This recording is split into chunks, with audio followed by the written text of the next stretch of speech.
Now, in order to understand some of the dynamics, let's talk about energy. I'll go back to the basics, and I'll need the writing board. And I'll keep going back to the basics until you finally get that, aha, I get it. Adamus, why didn't you tell us about this 3 years ago? Go back and read the shouts. Go back and read the shouts. So some of the basics of energy. First of all, you are consciousness. Understand that. You are consciousness. It's the I am. I exist. That's consciousness. It's the first awareness. You are consciousness. We'll just put a dot there. Consciousness. I exist. Consciousness continues to, you could say, unfold. It continues to become. It's not static. It doesn't just stay in its current level of consciousness. To say that it grows isn't quite right, or to expand.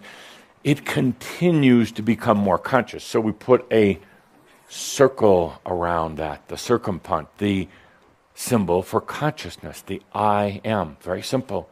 You could say also it started with the spark of spirit. You're going to discover sooner or later that that wasn't actually true, but we'll use it. We'll pretend for right now that it was. Hopefully confuse a few of you about that. So, this is the I am. As I said before, it doesn't exist anywhere. It doesn't have a place in outer space of its own. Doesn't need it. It does not exist within time. Doesn't need it. It is totally on its own. It is not energy. This is one of perhaps the greatest illusions, fallacies, or mistruths that humans believe, and even religions, even New Age does not understand that consciousness does not contain energy. Because, first of all, if you thought that it did, and particularly in the way most people think about energy, suddenly you become victim to energy, and consciousness is corruptible in that scenario. But it's not true. Consciousness contains no energy, does not exist in any particular time or space. It is yours, solely yours. Very simple concept, but yet often I talk to groups about this, and they go out the door 5 minutes later forgetting it, forgetting the purity of the I am. So consciousness, no energy.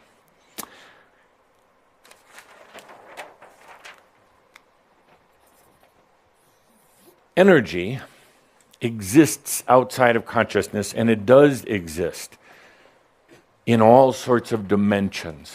Any dimension that consciousness ever visited or imagined. Energy exists everywhere that the consciousness ever felt into or imagined into. Suddenly energy is there. Energy was created, let's call it breathed in. Energy was breathed in by the passion of consciousness. The passion of consciousness is the feeling, and I'm using slightly very human words here, but the passion of consciousness is having the sensory experience of feeling its existence. That's the passion of consciousness. Feeling that sensory, that experiential, hey, I exist. That's the passion right there. That passion of its existence, to know its existence and to feel it, created energy. Energy outside of itself. But you could actually say that, some would say that there was the passion of going home. I've actually said it myself before. Partly true, but where is home? Humans like to think of home as being heaven, God, oneness, all that was, all the rest of that crap. It's not. True home, and I'll use this as an opportunity to promote the latest book from Tobias, Journey Home. The true journey home is not back to some celestial palace. True journey home. Right there. That's all there is to it. You don't go back to the oneness. You are the oneness. You go back to awareness. Good. Getting somewhere? Learning something? Every day. Yeah, good. You're not sleeping behind those sunglasses, are you? That's my little Is that secret. your new man next to you? Is he worthy? Yeah, she's without words. So these are basics. Many of you have heard them, but it's important to keep repeating them. Now, right on the first level, what you call the basic level or the simple level, right around your consciousness is, it looks like a sun now, is a, again, human words, but is a layer of energy that's the most intimate with you. It's only yours. It is always there, but you are hardly ever in conscious connection with it. Because you're in conscious connection with everything else, the walls, the cars, the other people in your life, your aches and pains, and mostly that strange mind.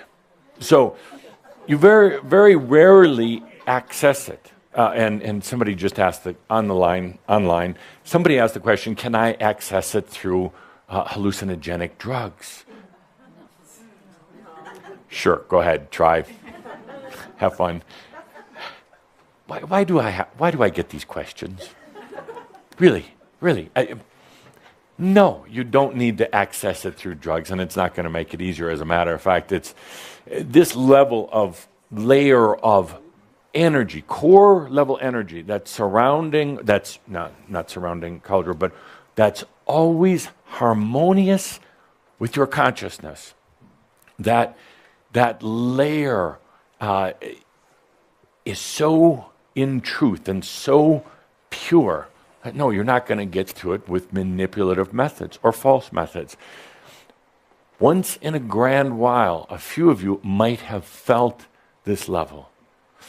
When you do, you're going to have the sensory experience of tremendous love and all things being in order, because this level right around your consciousness follows you around.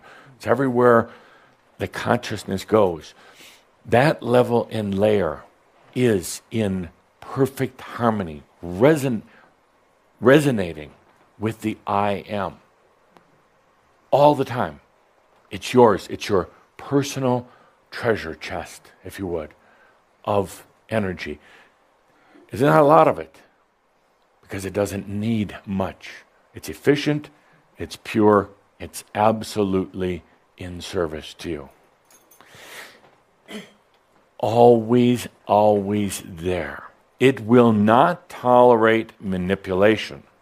It will not and cannot be applied to what you call power. Those games use other levels of energy. Fortunately, this level of your personal energy, it's just yours, it's related directly and only to your consciousness, can never be taken, used, or even lent out to anybody else. Fortunately, it is beyond manipulation and games, and if you try to go there in some sort of altered state, you cannot access it. It is so pure. It's not that it has a big wall around it. It's simply that it's so pure that you wouldn't recognize it if you went there with manipulation, power seeking, or anything else. So it's always there. Always there.